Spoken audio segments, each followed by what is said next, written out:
Thank you, Paul. Without question, the peppiest rock and roll song ever written about New York City. One? Don't you think so? Central Park and West? What would be peppier than that one? There isn't one. About New York? Yes. It's up to you. Isn't that...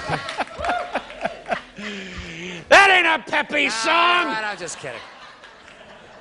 Our next guest is a wonderful new comedian who's making his first appearance with us tonight. We couldn't be happier.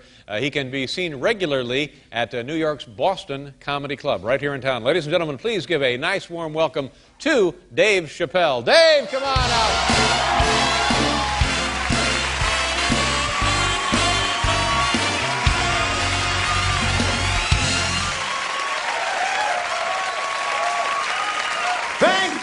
Thank you. I gotta tell you guys, that was a beautiful New York welcome. I was in New York City 3 years ago. No nice welcomes. I got off the bus at the Port Authority. I was all happy. I said, oh, New York City at last. Damn. This whole bus station stinks. Nah, it'll probably clear up when I get outside. Every 2 blocks, I smell something I never smelled before in my life. Nobody told me black people can't catch cabs in New York. I tried to catch a cab at the Port Authority. A crowd started forming. Everyone just looking at me. He's gonna be disappointed. I was all naive. I just, taxi. Must not have seen me. Taxi! No, Brooklyn! First time I caught a cab on the first try, it scared the hell out of me. I didn't know how to feel about it. I just, taxi! You better go ahead.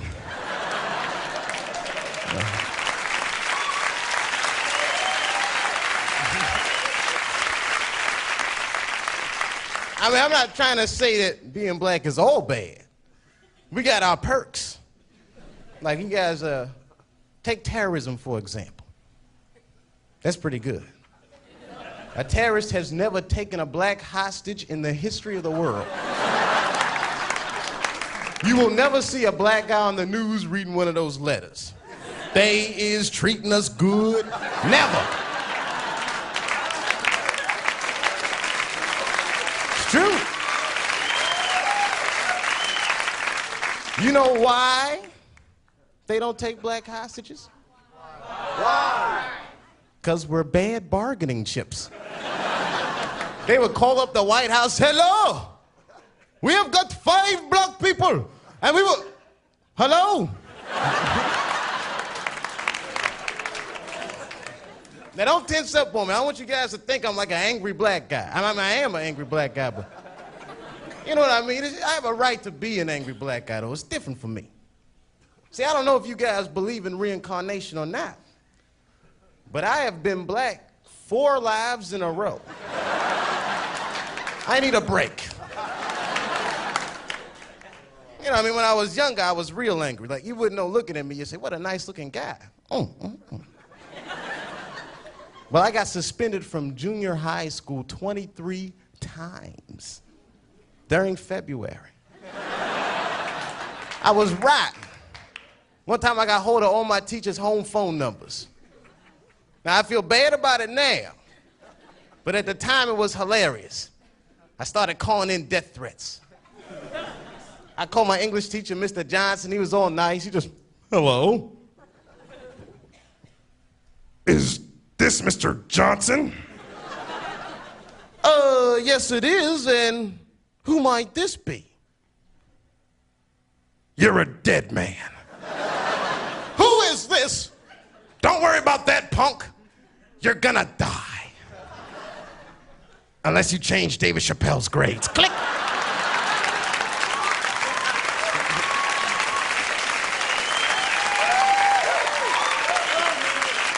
I'm telling you, man.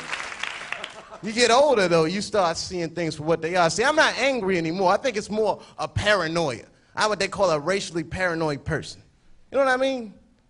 Like I just started eating chicken in front of white people like 3 weeks ago. I'm very proud to say. Before I was too scared. I know it sounds crazy. I always thought you might say something. Like I'd be eating some chicken.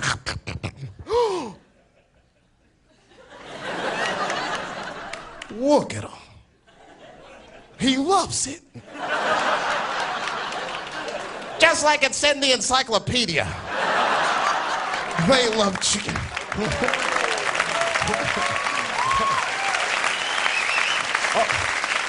Easy. Don't laugh too much. We got stereotypes for white people, too. This one is kind of crazy. I hope you don't get mad. Don't be mad. When I was little, I used to think that all white people, don't get angry. I thought all white people were happy. Just to be white. I know it sounds silly, man. I thought you guys just walked around, hallelujah, I'm white. This is wonderful. I feel like I'm king of the hill, top of the heap, A number one. Taxi. Just checking. Go ahead.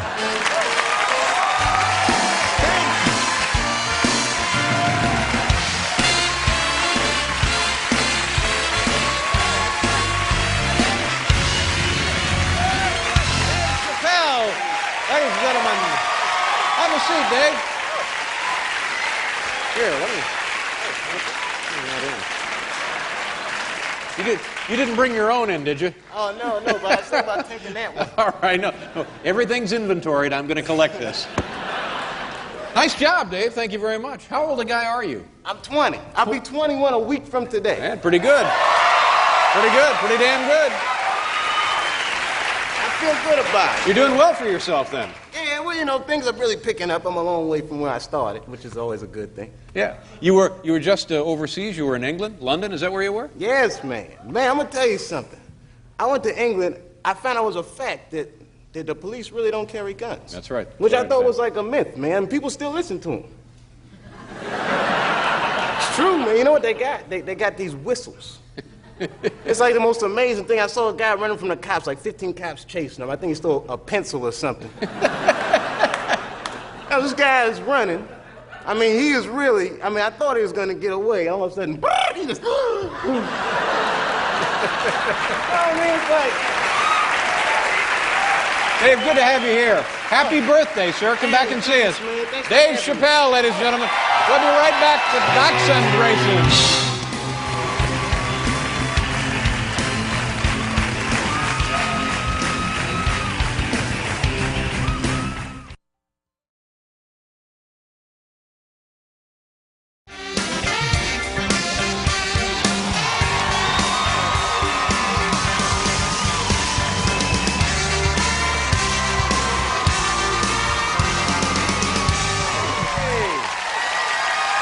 Guest is a very talented comedian whose new television series entitled Buddies debuts April 18th on another, more powerful network. Ladies and gentlemen, please welcome to the program Dave Chappelle. Dave!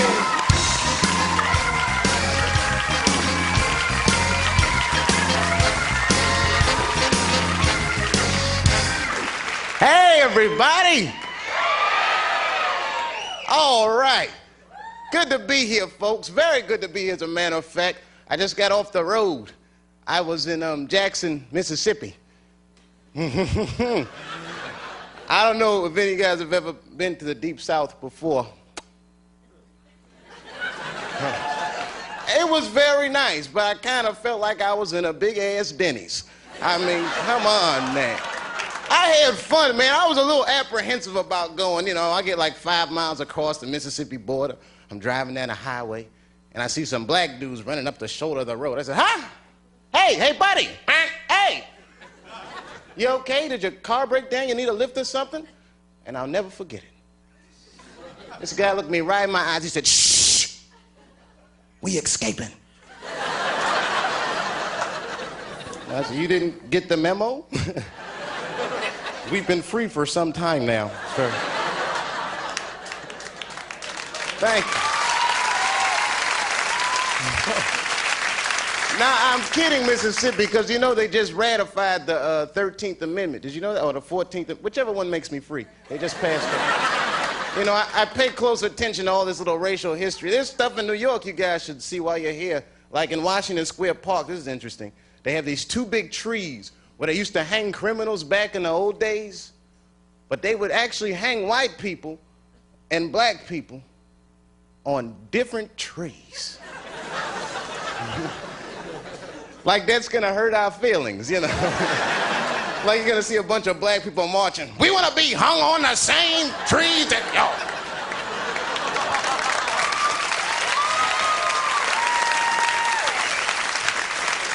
Thanks. Oh, now, you know, I'm originally from D.C., which was an interesting experience. I just went back recently. Very scary. I had the most dangerous job in the District of Columbia. I used to deliver pizzas for Domino's. I don't know. They would rob me every day. I'd come to the door, hey, buddy, here's your pizza. Great. Put it on the table. You know. I had to get a gun. You ever see a Domino's pizza boy with a gun? I would bust in people's apartments. Domino's, freeze! Put the money on the floor, man. Get on the floor, elbow.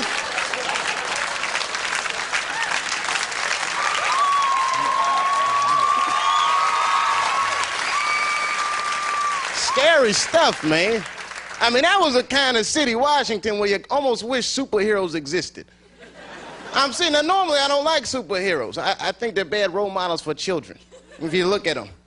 Like, my favorite superhero growing up was the Incredible Hulk. Loved him. Figure he's green, I'm black. Hey, close enough. I can work with him. But he was the worst role model of them all. You ever see his TV show? Same story every week. Don't make me angry. You wouldn't like me if I was angry. Do you remember what would happen after he said that? Anybody? Yeah. They would beat his ass like an animal. Then he would get mad and turn into a green monster and beat them up and just keep on walking like nothing happened.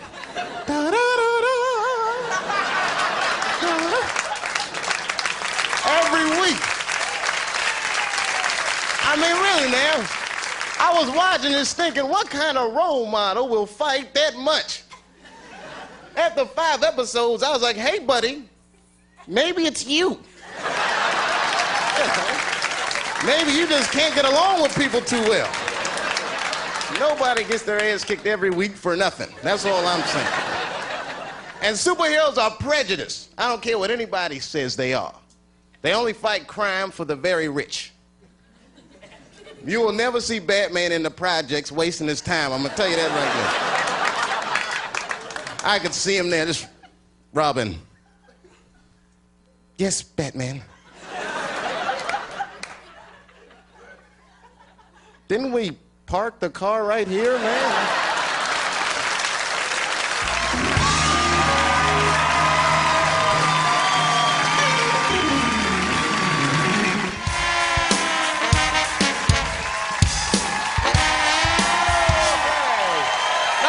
Dave. Very, very funny. Dave Chappelle. Come back, sir. My thanks also to Rebecca Lobo, and our congratulations to her and the rest of the team. My thanks as well to Dolly Parton and, of course, the Ashton family. Now, tomorrow, ladies and gentlemen, Bryant Gumbel and Bruce Springsteen. Oh, my God, we got Bryant Gumbel? Are you kidding me? Here they are once again, the Ashton family. Good night, everybody.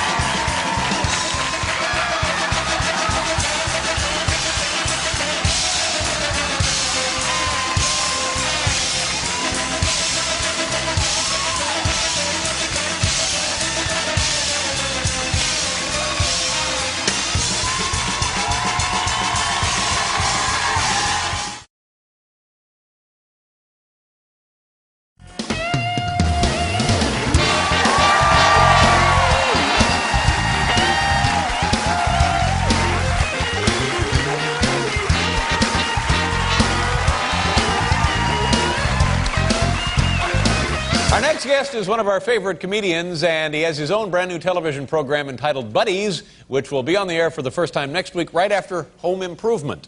This is where he belched earlier. Ladies and gentlemen, Please welcome back to the program, Dave Chappelle. Dave!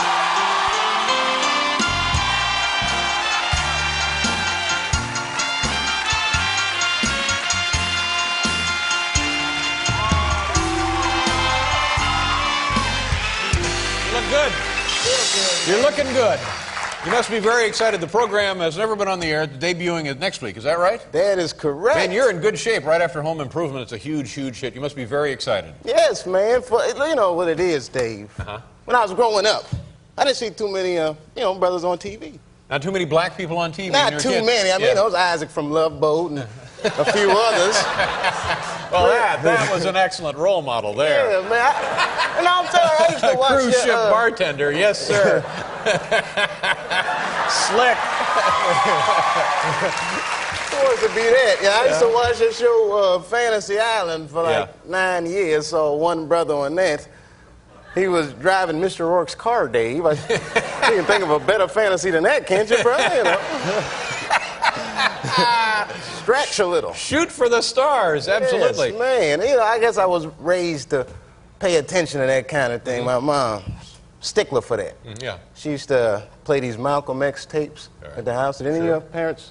Never mind. But anyway, for the audience at home, the people here are mostly Caucasian. It's all good, though. It's all good. But, yeah, so she would play these tapes. And I mean, Malcolm X just doesn't make a lot of sense to a 4-year-old. He'd be saying a little speech, it's like if you have some coffee, it's too black, too strong. So what do? You integrate it with cream, It used to be strong is now weak. What used to be hot is now cold. We used to keep you awake. Well, now it puts you to sleep. Sometimes you don't even know if you had coffee. I mean, I was like, what?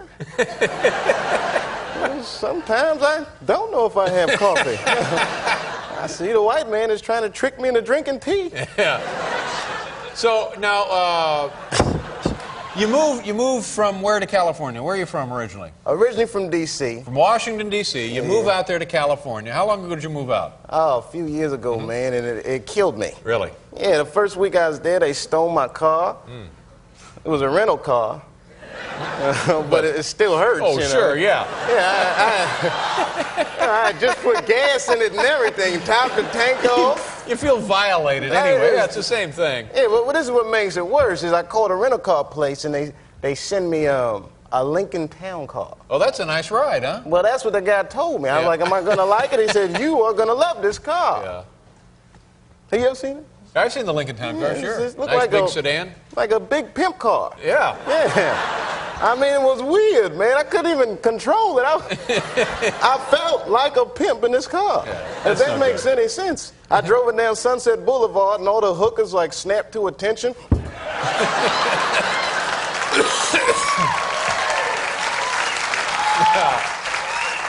Then, a week after that, we had that earthquake. Oh, my God. They're horrible, aren't they? I thought I was going to die. Yeah, very frightening. Yeah, you learn a lot about yourself when you think you were going to die. Sure. I learned I don't care about anybody but myself. I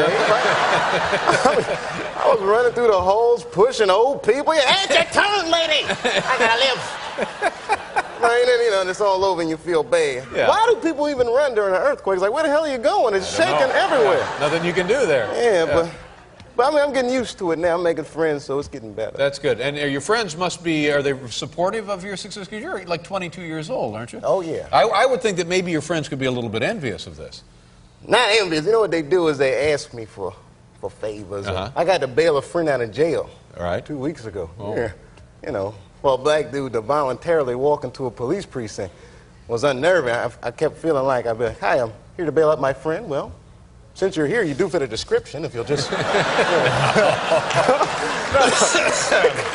how they always get you, fitting the descriptions. Now, I could be bitter and blame all the police, but I would never do that. No. I'll tell you who I blame. It's those sketch artists, man. Right. They keep drawing the same brother over and over again. The show, Buddies. Next week, what night is it now? Is it Tuesday night? Yeah, it premieres next Tuesday night, and then we move to, I believe, Wednesday. Well, I hope it's a huge hit for you. Hey, thank you very much. Nice to see you, Dave. Thank you very much for your time. Dave Chappelle, ladies and gentlemen. We'll be right back with Pete Rose. Nice job, Dave.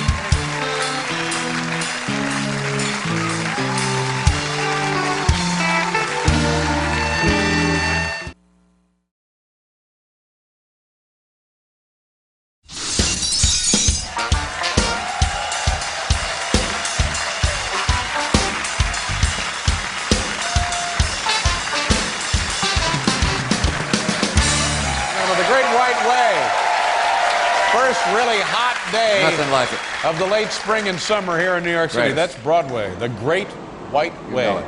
Yes, sir. Our next guest is a terrific comedian and a talented actor. He can be seen as one of the villains in the summer blockbuster Con Air. Currently the #1 film in the country. Here he is, Dave Chappelle. Dave!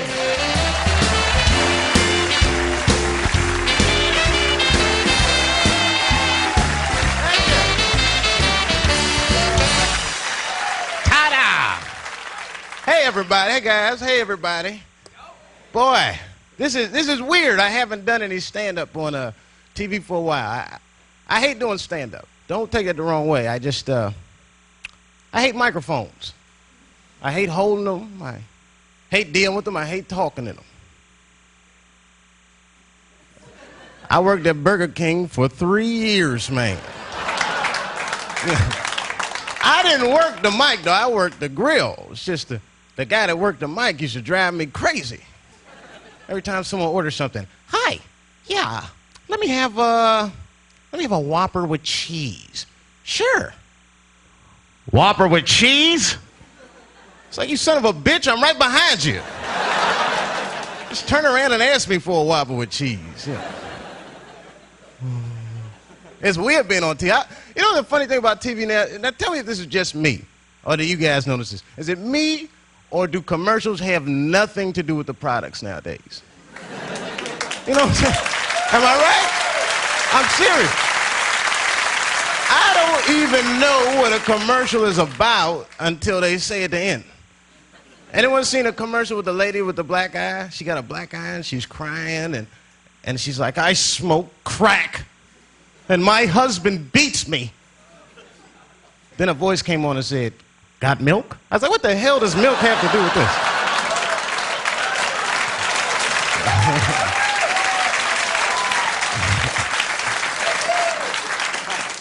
But this is interesting. I was in San Francisco over the weekend. You know, just doing a gig, and my friends live up there. They said, Dave, have you seen the sights? I said, nah. They said, well, great. Let's go see Alcatraz this afternoon. What kind of black man in his right mind would visit a prison for recreation? I got friends in jail I don't visit. I'm scared of jail. I'm scared of anything that has to do with jail, like police. I don't deal with police. Not even when I need them. I don't call them. My house got robbed last year. I didn't call the police, because you know what's going to happen. As soon as I open the door, they'd be like, oh, he's still here. Open and shut case.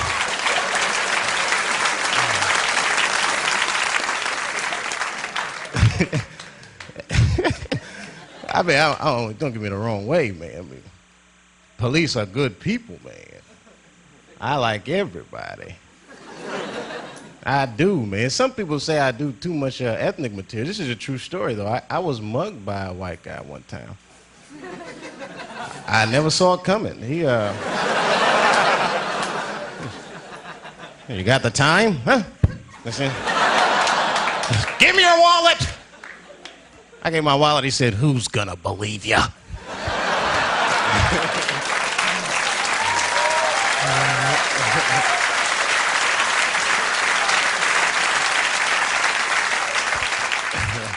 I get uncomfortable doing ethnic humor sometimes because it's getting too bad out there. People are taking it too seriously, man. I found myself the other day being racist against myself. You know what I mean? Because I heard about this court case. It's like an ongoing court case. This guy was suing a department store because they wouldn't let him play Santa Claus because he was black. And this is weird. I know. I found myself being happy when they beat that guy. I mean, that's weird. I guess in my mind, I just wasn't ready for the idea of a black Santa Claus. It was too much for me. We wouldn't get our presents till the 28th, 29th. Oh, sorry I'm late, kids. Santa got caught up with some girlies in Vegas. I had to sell some toys to get back, you know. These are jokes. These are jokes. These are...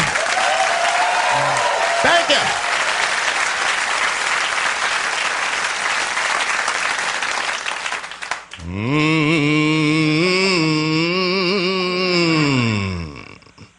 Y'all know what that is?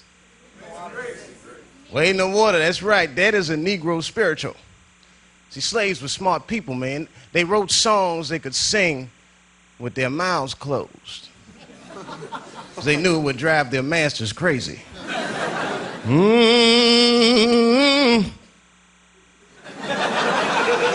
Which one of you Negroes is singing?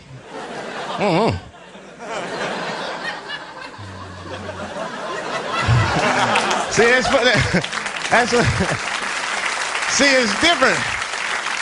It's different for you guys, because, you know, white people, you guys whistle when you work. So, yeah. See, that's how you can tell what kind of work we're doing.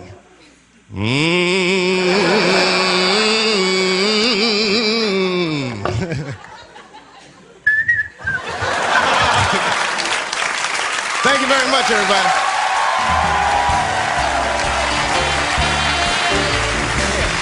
Dave Chappelle, ladies and gentlemen. Big movie. Big shot. We'll be right back with Bono and Larry Mullen. Thank you.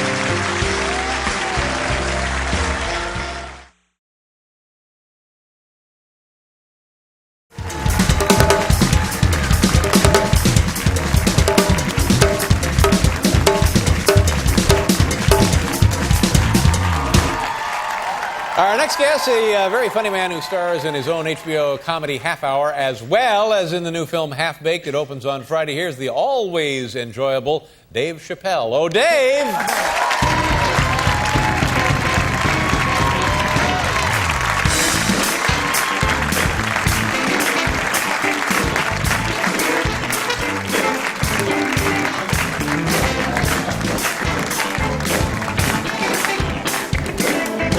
How you doing, Dave? I like that funky interlude. Yes, indeed. How are you, man? Pretty good. Happy New Year. You too, buddy. Thank you very much. Welcome to the show. It's good to be back. Well, Mr. Big Shot, you got your starring in a movie now, aren't you? I have to have this suit back. Not that big. What is the film? Half Baked? Half Baked. Yeah. It is a pot comedy. Really? Is it an old Cheech and Chong script that you were able to option?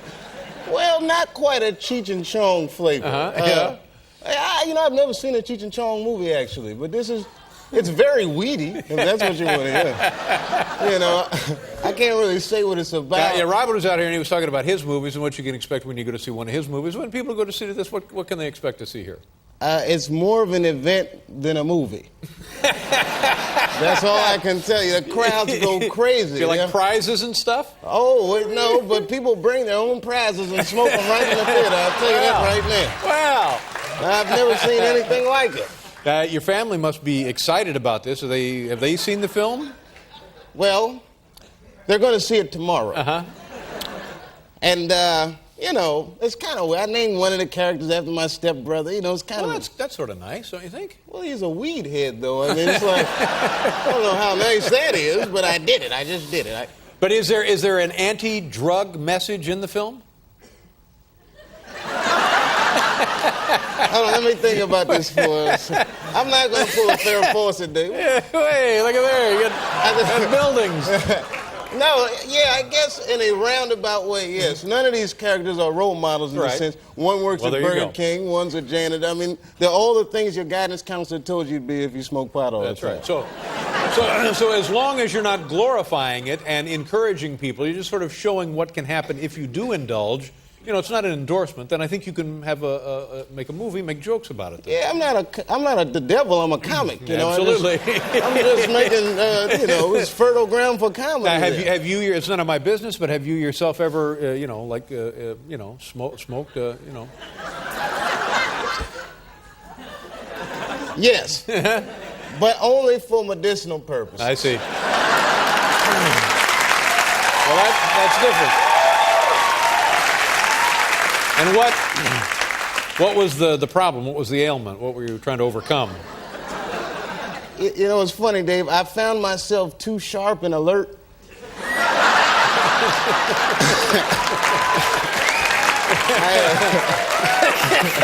I had to get something to treat that, yeah. Oh, yeah. I just wanted that sedateness. You ever been to Camp David? No, but I was invited. Yeah. Whoa.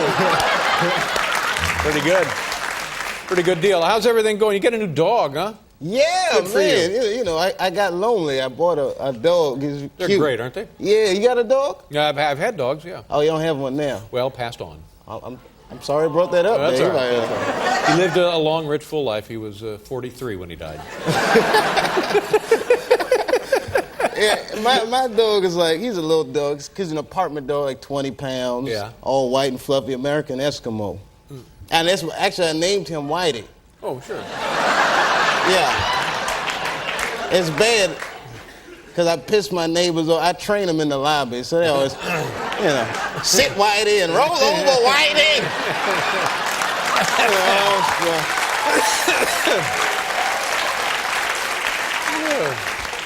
And the dog coming along, doing pretty well? Oh, he's doing well. I still beat him for no reason. No. Bad Whitey, give me a job. But I don't do that. I'm kidding. Of course you are. Did you celebrate New Year's? You have a nice holiday season? Do anything fun? I went home. I went down to D.C. What's it like? Now that's your hometown, right? Yeah. The nation's capital. Some folks from D.C. Good to see you alive. I'm kidding. What is it like to have your hometown also the nation's capital? Well, I love D.C. It's home. But going back, it's like, you know, if you're like at your house, yeah, and your friend will come over and say, hey, man, it stinks in here. And you'll say... I don't know that exactly, but all right. Well, take your word for it. I'm a bachelor. I'm a young bachelor. It's happened to me. They say, yeah, it stinks in here. And, of course, I'm going to say, no, it doesn't stink in here. Then we go out. And then you come back and you say, you know what? It kind of stinks in here, yeah. I mean, since I've been home, I've seen a better way. I mean, it's like D.C. is the only city where the mayor's on parole. I mean, and I'm not knocking Marion Barry. You know, I'm from the city. Right. I know what it's like, but you know, I mean, I know a lot of politicians do bad things. It's just not that damn bad. Crack.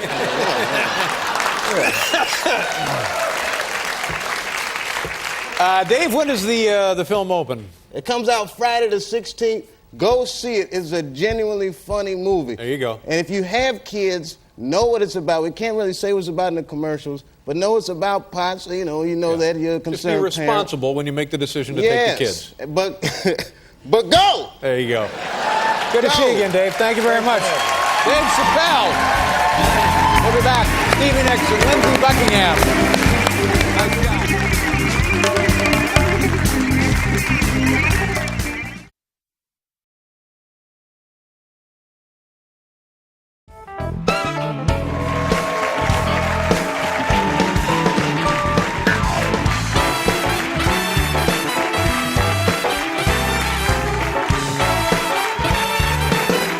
The thing I forgot to mention when Jessica was here that Normal comes on Sunday, this Sunday on HBO. So please, if you get an opportunity, watch it. Our next guest is a very funny man who hosts his own television program on Comedy Central. It's called Chappelle's Show. Ladies and gentlemen, my heart, my soul, David Chappelle.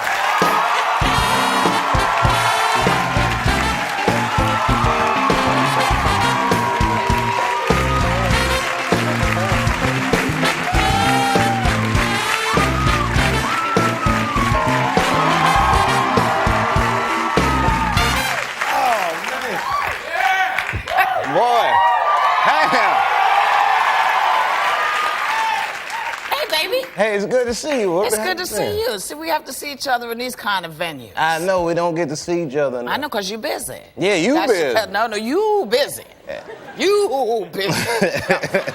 Chappelle show. Man, it's been great. How you having a good time? Yeah, man, we try and break all the rules. Oh, baby, aren't you though? Aren't you doing it? But the whole MO was when we were making the show was just kind of dance like nobody's watching. And Right. I didn't think anybody'd watch the show. Are you kidding? No, I really didn't. I just was like, I want to do something that's creative and fun. And, you know, it's not like the most lucrative gig, but it's just great to be on television. And I feel free out there. Yeah. Well, it's lucrative to the heart. Yeah, there you go. Because you're doing your thing. You got a great audience. And look, can we talk about some of these characters, please? Oh. The brother who's blind. Clayton Bigsby. Can you, please, I heard a story, and I want you to tell me if it's true. Is this based on a relative? Yeah, it's based off of my grandfather. The sketch is about a guy who writes all this white supremacist literature, so then Frontline goes to meet him and he's black. and he's blind. So he's blind and black. Right, but he doesn't know he's black. Because he's blind. Right. He grows up in like an orphanage for blind kids, so to make his life easier, they tell everybody and him that he's white, and he just ran with it. He just goes. So everyone's like, that's so crazy. Like, what would you think of something like that? And it's based off of my grandfather. If you saw him, he looks like a white dude. Right. Chances are he's at least half white. At least half white. But you know, he's born in a white hospital in 1911. That's impossible for a black person. No, he was passing. Right, exactly. Grandpa was passing. Well, he wasn't passing. As far as he knows, he's black. Right. And he was on the bus the day after Martin Luther King was shot. And everybody was kind of like, what you doing on the bus, honky, and all this stuff. And my grandfather was kind of sitting there like, yeah, what is a white guy doing on the bus? That's dangerous. So he told me this. He told me this story. I said, that's usable, Gramps. So wait. How? When did he realize that they were talking to him? I think when they grabbed him.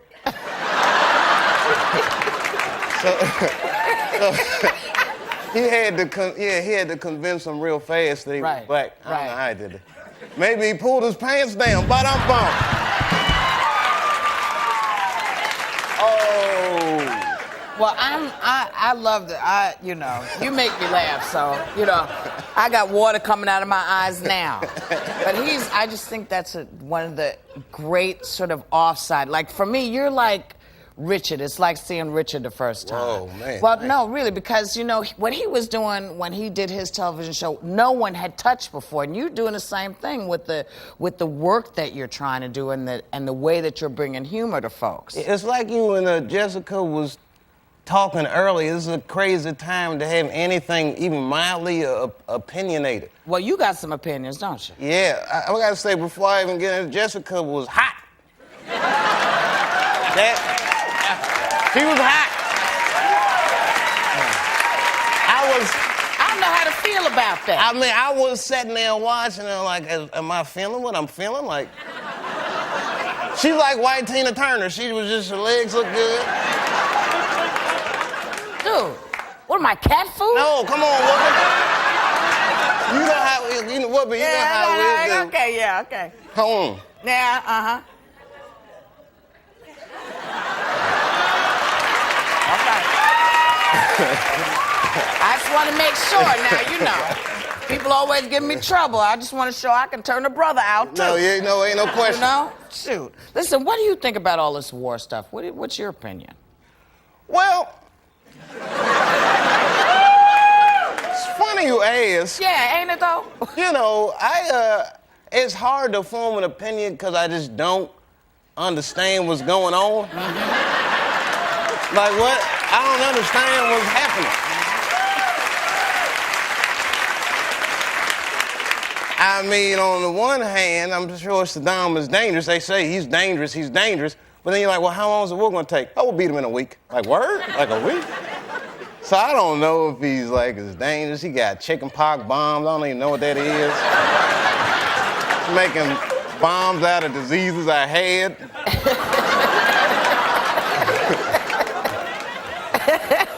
know what I mean? Yeah. Like, you know, and then it's like Colin Powell comes up with his evidence, which I'm not sure if it was good or bad. He just played some tapes of Arabic.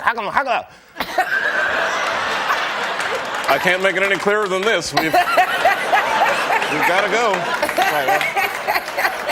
All right. I don't know. I hope they know what they're doing. I'm like concerned about the Korean guy too. It's Kim Jong-un. Yeah. Kim Jong-un, this guy speaks in kung fu movie dialogue, like the way he... America is not the only one that can make preemptive strikes. Like, whoa, take it easy, man, take it. Okay. I mean, you know, it just scares me, but I'm hoping for the best. I hope they know what they're doing.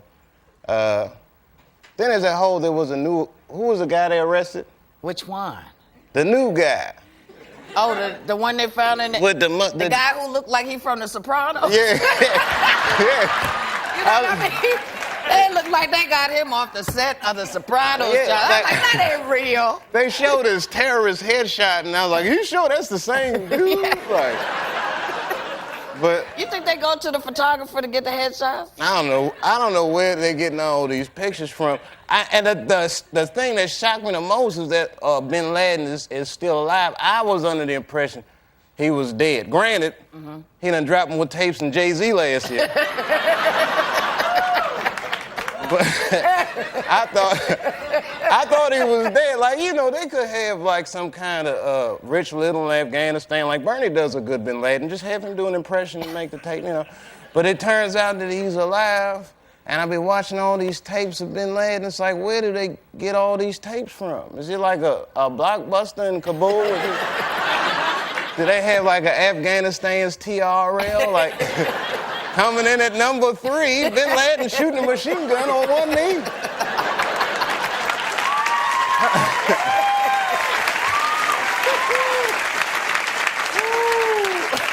Coming in at number 2, gassing the puppy. Ouch.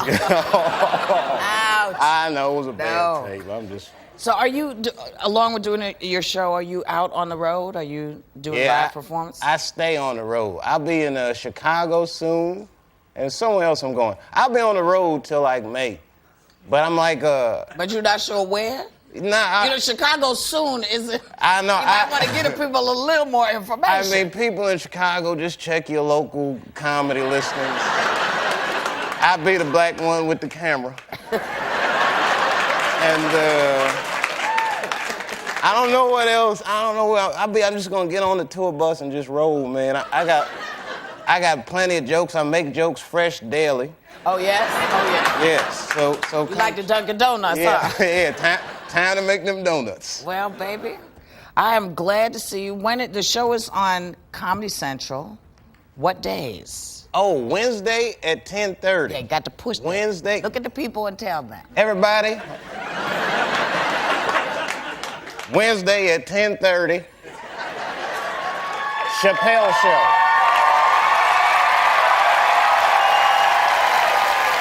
We'll be right back with Andy Vestola.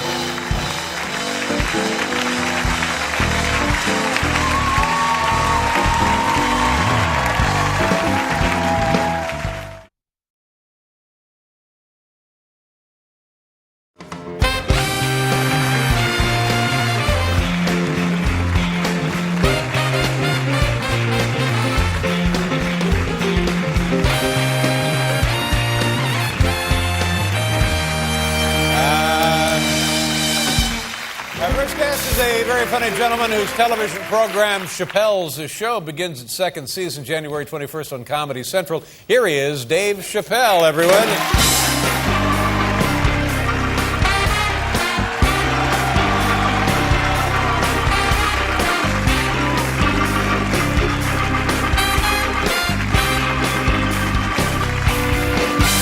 Welcome to the big program. I understand you flew in today from someplace that wasn't quite this cold. Where were you earlier today? I was in Puerto Rico. Wow. Nice going. No offense, everybody. It was fantastic, Dave. What were you doing in Puerto Rico? Vacation, I guess, huh? No, it was a corporate retreat for the good people at Viacom. Really? Yeah. And what was that good, or I don't know? It was great. Yeah. Yeah, I was nervous, you know, because I've never been to anything so corporate before, but they know how to have a good time. Right. You know, and I was surprised how diverse the Viacom corporate hierarchy is. Mm-hmm. I mean, I met all 4 of the black people. Nice.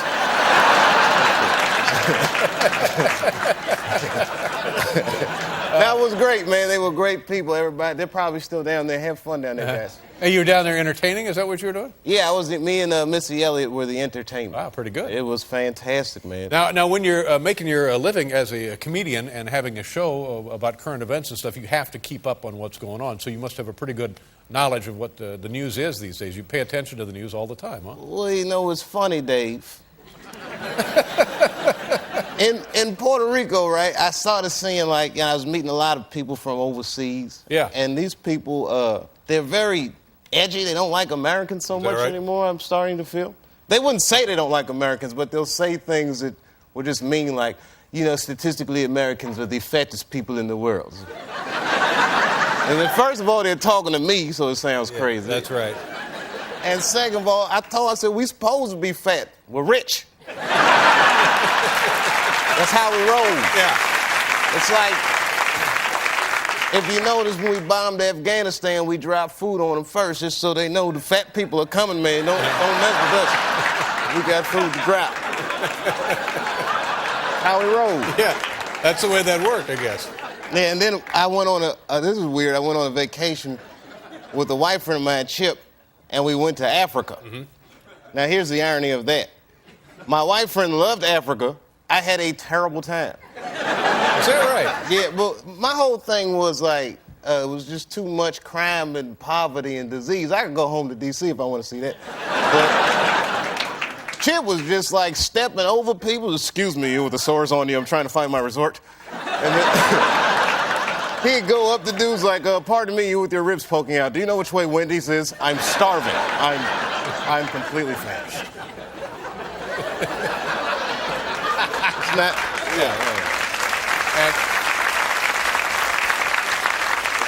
And you mentioned Washington, D.C., but you actually live on a farm in Ohio now. Is that right?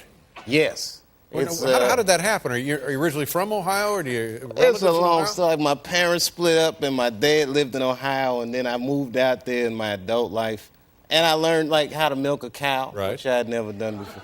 Actually, I milked a goat, but it takes a lot more finesse than you think it does.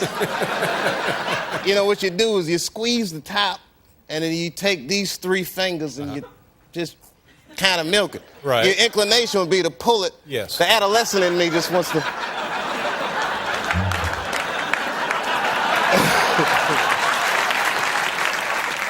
But it was great, man. It's kind of nice because you get away from all the struggle and strife of urban life. Like, you know, ever since the war and the election, there's so many other things going on that kind of fall by the wayside. Yeah. It's big stories. Like Roy got bit by a tiger. I don't know if you heard about that.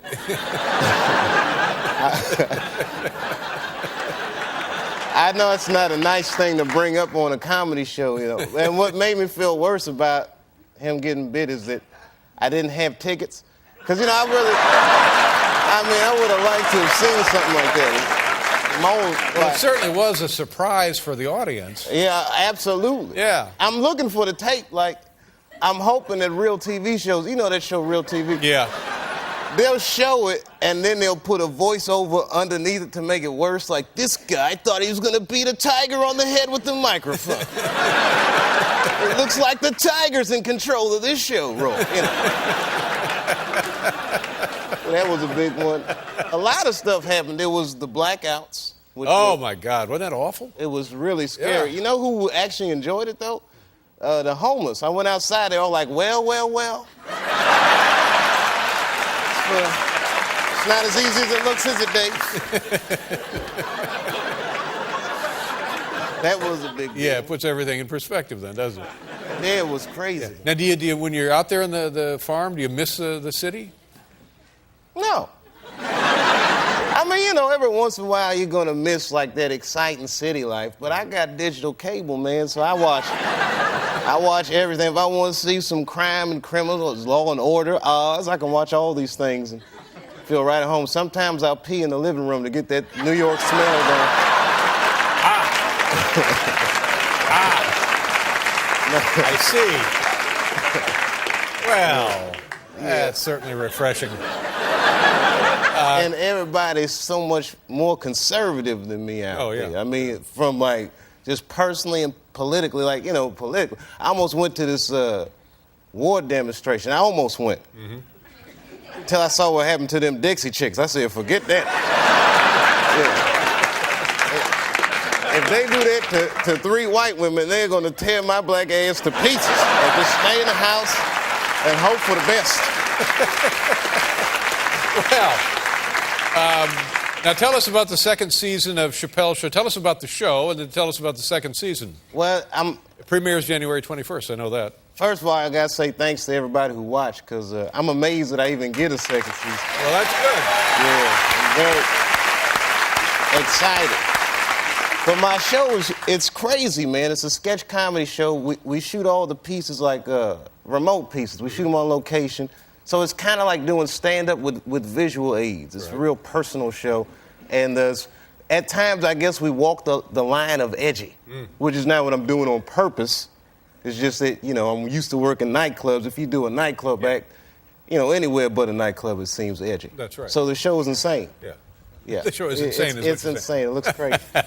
Well, good. I'm not crazy, but it looks well, crazy. I thank you very much for leaving Puerto Rico to come up here tonight. Man, are you kidding? It was an honor, Good man. to see you. Thank you very much. Good luck with the show. Dave Chappelle, ladies and gentlemen. We'll be back with Carmen Electra.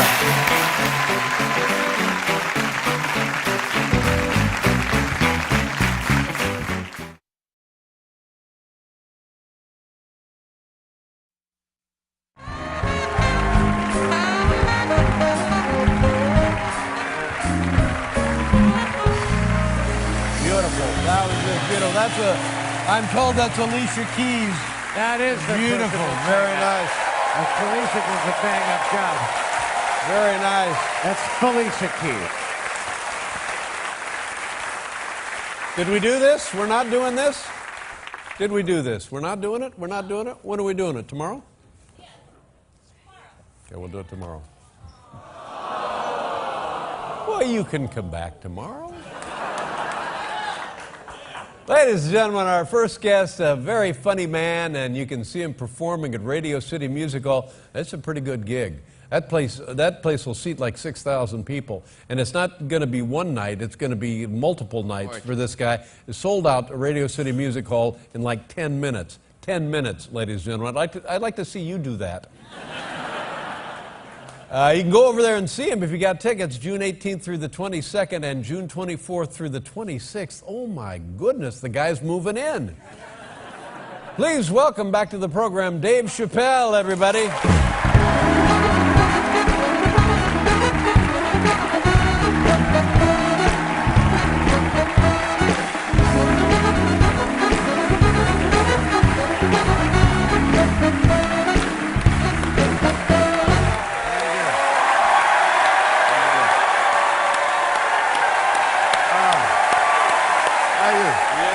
That's right. You got that right. Man. How are you, Dave? Wonderful.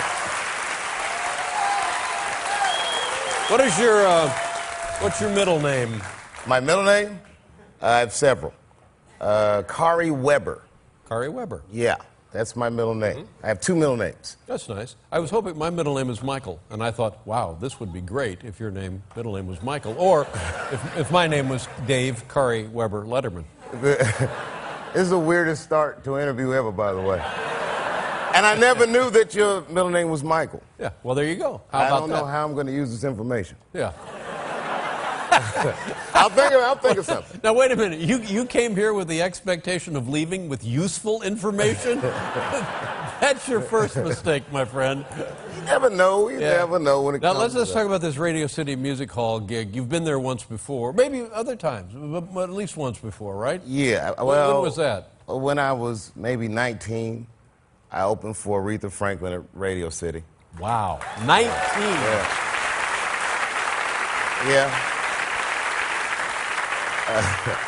Looking back on it, I'm sure she didn't choose me herself.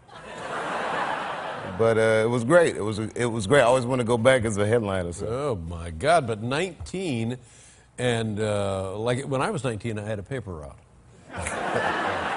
But looking back on it, were you prepared at 19 for that kind of a gig? Yeah, it was 15 minutes. I had about 30 minutes then. Mm-hmm. You know, I was prepared enough. Yeah. I mean, was I as good as Aretha Franklin? No. Well, no. But my job is just to get people used to looking at the stage. I'm the opening act. Yeah. It mattered to me if I did good, but nobody really cared. Is this, now, at a big gig like this, they have a rehearsal? Do they have a walkthrough? Do they have like a sound checks and that kind of thing? I don't know. I imagine there'll be a sound check. You know, you can either go or send a guy. Right. But when you were 19, did you go for a sound check? Well, I skipped it, which was a terrible mistake. That was a mistake. It was a terrible mistake. I skipped the sound check, and nobody could hear me for the first 3 minutes. Mm-hmm. But you know what it is, Dave? You've been a stand-up for many years, and you know, you probably get that question when people say, "Oh my God, you're a comedian." Well, what happens if you go out there and you tell your jokes and no one laughs? Mm-hmm. Nothing happens. You get paid the same, you're not going to die, nothing bad happens. So I keep it all in perspective. It's not the... Well, good for you to keep it in perspective, because it's something that I was never able to keep in perspective. And believe me, I have been on more bombing runs than the Enola Gay.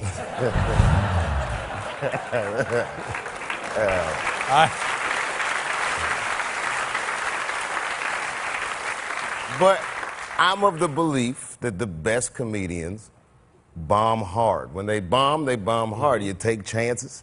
Sometimes you fall flat, sometimes you do great. I think that's, my favorite comedians did that. Now, in having this discussion not so very long ago with Jerry Seinfeld, he said that when he's in a situation where he senses that things are not going his way is when all he does is rely on the material.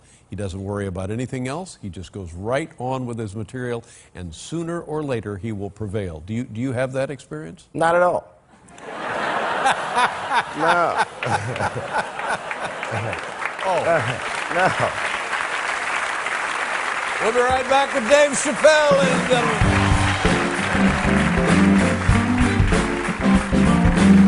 If you love you, I love you, I love you, I love you. Dave Chappelle, Radio City Music Hall. We haven't seen you in 10 years.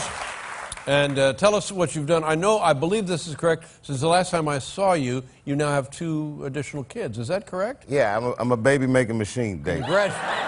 Congratulations. That's how I like to chill. How old are the kids now? My youngest is 5. She has a brother that's 11 and a brother that's 13. 11 and 13. Tell me about 11 and 13. What is that? Is that good? Is it trouble? Can you smell trouble from here? What are we looking at? Yeah, you know, you see yourself in your kids. Yeah. So the boys, I know what they're up to. Like when my son's like, I'm going to my room. I'm like, yeah, I bet you are. I know what you're gonna do up there. But maybe it's not as bad as when I was. I don't know what he's doing up there, you know. But you have a hunch. I have a hunch. I got my suspicions. Mm-hmm. And the little girl, how's she doing? She's actually backstage. That's nice. She's couldn't find a sitter. Yeah. It's 4 in the afternoon. It's a little hard, you know. I think that the part of me that's a comedian is reflected the most in her. Really? Yeah, whatever that thing is that makes a guy funny or want that kind of attention, she's got that more than her brothers. They all have it, but she's the next Jedi. Not knowing anything about this, that's a good thing for a little girl, right? A little girl, this is a nice thing, right? So far, yeah. You know how it is. It starts out cute, and then by the time you're a teenager, it gets a little, you know, it can be wild. I don't know what she's going to say. Yeah. She's her own person, though. It's interesting to see someone come out. Yeah, that's the way it works. 5 years into it, she's already doing her own thing. Now, you had your You had the Dave Chappelle show at Comedy Central, and then you didn't have the Dave Chappelle show at Comedy Central. And in comedy, the reason most people have a show and then don't have a show is because they say, well, we don't want you to have a show anymore. But that wasn't the case here. The case here was you said, I guess you said, I don't want your show anymore, and you took a hike. It's worse than that. It's worse. Yeah. Well, now, are you tired of talking about it? It's 10 years, of course you're tired of talking about it. I don't talk about it. It's like, you know, I just, you know. Listen, here it is. Technically, I never quit. I'm 7 years late for work.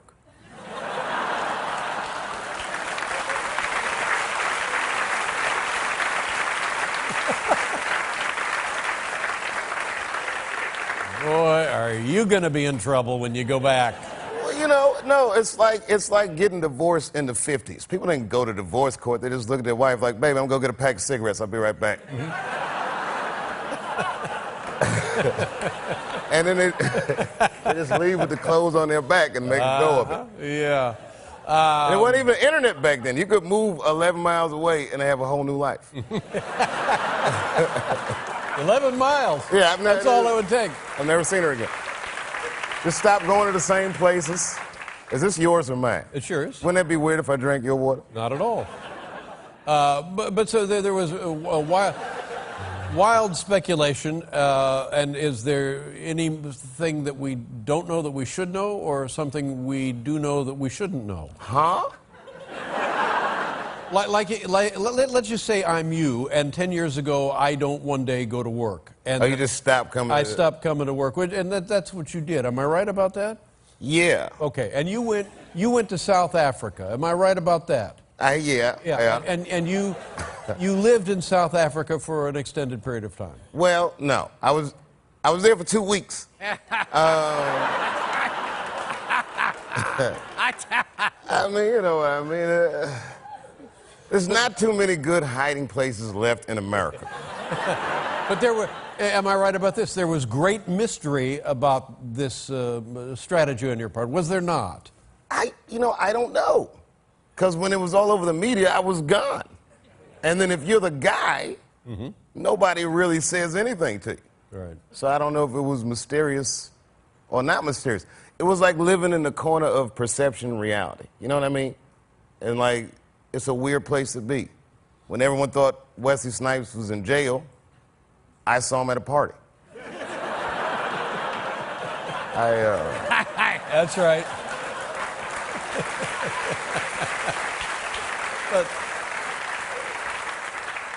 But here's what I remember about it. Comedy Central, your former, that's where the show was. The show had been on the air 2 years, maybe 3 years? 2 years. We were shooting our third season. And there's a negotiation, a renegotiation, and they said, here, we're going to guarantee you an enormous sum of money to continue doing the show because it's so successful. And then, apparently you agreed to it, and then where did he go? The show stopped and never came back. And like you said, 7 years later, you're just late for work. So a decision was made. You made a decision. Oh, yeah. I made a series of decisions.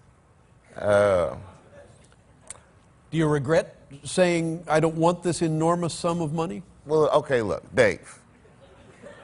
It's very hard to go through something like this because no one's really done it before. So there's not too many people that don't think I'm crazy, right? So I look at it like this. I'm at a restaurant with my wife. It's a nice restaurant. We're eating dinner. I look across the room. I say, you see this guy over here across the room? He has $100 million. And we're eating the same entree.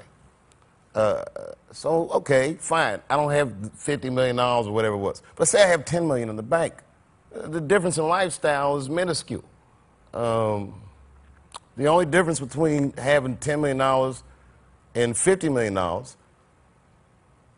is an astounding $40 million.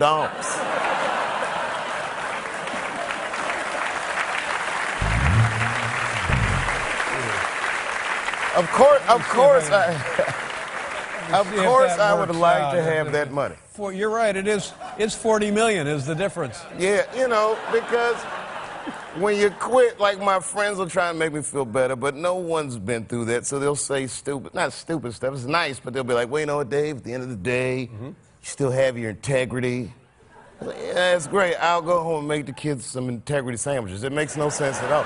It's like there's nothing anyone can say. It's just you do what you feel like you need to do. Right. At any Well, given okay. time. Well, there you go. That's the answer. And how do you feel with doing what you felt you needed to do? The very complicated answer. Because I've felt a variety of ways in the last 10 years. You know, whenever there's something that I'd like to have, that I could have afforded, that I can't now afford, well, then I'm upset about it. But then when I see a guy going to a job that's time-consuming and he doesn't have the free time to do the things that I get to do, then I'd feel good about it. But overall, in your heart, in everyone's heart, we know money is not the answer or the solution. Money is the fuel for choices. Money gives me choices. So that's not nothing, it's something. I can choose when I want my kids to go to school. I can choose what I want to eat in a given day. It's not the end, but it's not the end all be all. There are other things in my life that I did not purchase with money that are very valuable to me. That's right. And let's just say you had the 40 million. Who's to say you would be a happier or better person? I think I might be a happier person.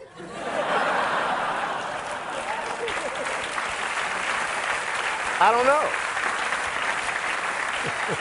There's no way of knowing.